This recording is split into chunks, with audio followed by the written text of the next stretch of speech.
How does MKBHD captivate so many people outside of his niche? And it turns out, this is a really, really nice piece of hardware. For those of you unfamiliar, MKBHD is a YouTuber in the tech space. And recently, he just passed 10 million subscribers. He started off as this 15-year-old kid in his bedroom with a webcam, and now he's not just one of the most respected voices in the YouTube tech community, he's a respected voice in the tech community everywhere. It caught my attention that I'm not even that into tech. I mean, this is my phone, an iPhone 6S. The case is falling apart, it's held together by tape. But I still find myself watching and connecting with almost every single one of his videos. In today's video, we're breaking down how MKBHD is using storytelling to make tech super interesting, and how you can use the same techniques to make your content more digestible, more entertaining, more compelling for the people you really care about. So if you're ready, buckle up, let's get into it. For those of you I haven't met yet, I'm Eric Wen, and on this channel we talk about communication and self-awareness. I want to help you as a creative think about what you say and how you say it so that you can make a better impact. So the first powerful thing that MKBHD does with his videos is he turns cold hard specs into an exciting discovery process. How to possibly use the probe lens for a tech video. This helps his videos not feel advertising. This elevates his videos from just being casual opinion or a spec sheet. His videos feel like a story. In every good story, the main character, the hero, starts off in one place. And I bought one, but I didn't really get to use it too much until now. And then goes on a journey to discover something new or to be transformed into a different version of himself. And it turns out, this is a really, really nice piece of hardware. One of my favorites of the year. Even though he's an expert, he highlights what he doesn't know yet. His curiosity, what he's hoping for, what he's still learning. And how serious is YouTube processing in 2019? That discovery process is universally compelling. 5, 26, 27, 28 up. Oh, up, okay. Kind of feels like we have no choice but to test the limits of it. Even people who don't care about batteries or refresh rates can still follow along and connect with Marques learning something new. When you're communicating on YouTube, think about how you'd make your interests digestible or exciting to a relative a couple decades older than you. Even if they're not gonna understand all the details, can you point out the stakes or the questions or the cool things that stand out to you? Okay, quick refresher on how this works. The point that they're trying to make is see, if you remember the first generation of fingerprint readers and smartphones. What's the context of this phone? What's the history of this feature? Wait, okay, if I switch it to 2, is it gonna say something else maybe? See the record button, what does the record button do? If you tweak how you share information, you'd be surprised how anything can become entertaining. And the reader still works.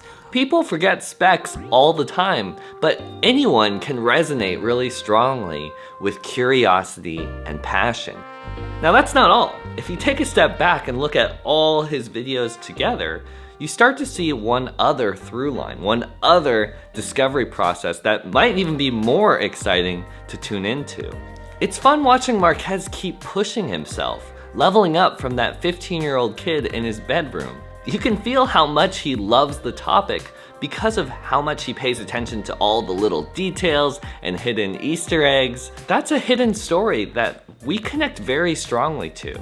Most creators, when they get the fancy equipment and the subscribers and the respect that MKBHD has, that's the end of their story, that's it. What does Marques do? He keeps writing more to the story, right? He bought a robot arm to stick his fancy camera on. He bought that weird obscure tube lens to get crazy interesting shots for his videos. He's collabed with Bill Gates and Elon Musk. You don't feel like MKBHD has peaked. You feel like there's exciting new stuff around the corner. You feel like he's still learning stuff, discovering stuff, trying new stuff, and that is fun. That is entertaining to watch. We like watching creators who love what they do, but we adore watching creators who are still growing, who have not reach their full potential. How can you better communicate the story arc of your channel? What are some new ways that you can shift how you present yourself to highlight how you're still learning, how you're still curious, how you're still...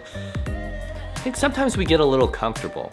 We want to be seen as the expert or taken super seriously to the point where we turn ourselves into perfect but very impersonal talking heads. The final thing I noticed about MKBHD's storytelling on his channel is he's really intentional about keeping himself the main character of his channel. Yes, I'm vlogging. Number 2, yes, I am wearing glasses, and that's because I am... Now that can seem really obvious, but I mean, just for a second, let's look at Unbox Therapy. At a glance, their channels look pretty similar, but they feel so different. When I watch Unbox Therapy, it feels like a show or a brand or a team. It doesn't feel like there's one individual story or person to connect with.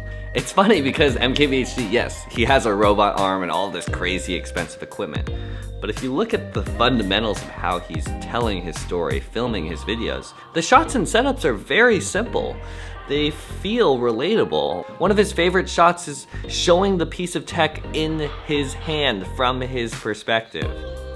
Retro Tech, the series that YouTube made with MKBHD, it's interesting how it doesn't feel like an MKBHD video. He was still front and center, but it didn't feel like it was filmed by him. It didn't feel like it was edited by him. You could feel the fingerprints of all of these other producers and technical people working behind the scenes on the show. If you want to storytell with your channel, give people a clear main character to follow, to invest in, to relate to. Humanize yourself, show your personal voice. Even though his tech might be out of reach for a lot of us, he doesn't feel like he's out of reach. Are the decisions you're making about how you're presenting yourself making you seem more like a talking head or a friend? Even something as simple as walking into your shot. That little stuff goes a long way. If you create for YouTube, focus less on being the perfect expert talking head and instead how you can tweak things to turn your passions into more of a story. MKBHD, his videos are not actually directed towards me, but I find myself watching every single one of his videos, connecting with his content regardless. If you guys want to see another YouTube communication breakdown, you should check out this video right here. And if you want help rethinking how you can stand out as a small YouTuber, you should click this video right here. Thank you guys so much for watching. You are the change maker of your own life. Let's think more deeply. I'll see you guys in the next one. Hit that like button, subscribe if you haven't already, share with a friend if you're feeling generous. I'll catch you in the next one. Peace. Bye.